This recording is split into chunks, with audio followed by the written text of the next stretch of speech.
অপরাধীরা মনে করছে এটা স্বর্গরাজ্য। বারাসত মধ্যমগ্রাম সীমান্তের থেকে খুব একটা বেশি দূরে নয়। বহু ধরনের সমাজবিরোধী কার্যকলাপ এখানে দিনের পর দিন হয়েছে।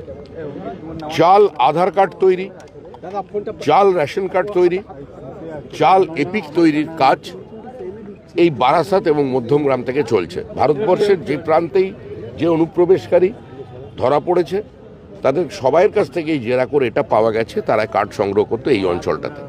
এটা স্পর্শকাতর অঞ্চল এবং এখানে যেভাবে এই হত্যাকাণ্ড হলো কার্যত সেটাকে একটাই বার্তা দেওয়ার জন্য হলো, মানে এটা প্রধানমন্ত্রী দুদিন পরে আসছেন তাকে বার্তা দেওয়ার জন্য, নাকি বিজেপির বুকের ওপর গুলি করা হলো?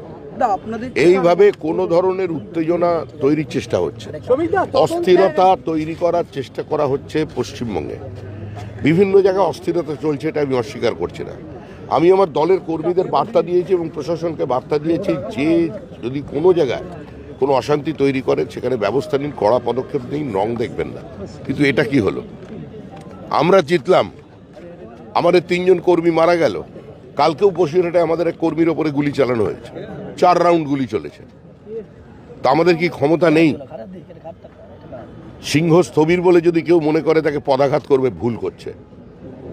আমরা তৃণমূলের ভাষায় কথা বলতে জানি, কথা বলতে পারি, কিন্তু তাও বলছি না, বলবো না, এটাই হচ্ছে আমাদের স্ট্যান্ড। কিন্তু এই যে ঘটনাটি ঘটল, যার সঙ্গে রাজনীতির দূর দূর পর্যন্ত কোনো সম্পর্ক নেই, তিনি একজনের আত্মসহায়ক, একজন অরাজনৈতিক ব্যক্তিত্ব, প্রাক্তন একজন সেনা কর্মী, আজকে তাকে এভাবে পয়েন্ট ব্ল্যাঙ্ক রেঞ্জে গুলি করে মারার উদ্দেশ্যটা কি?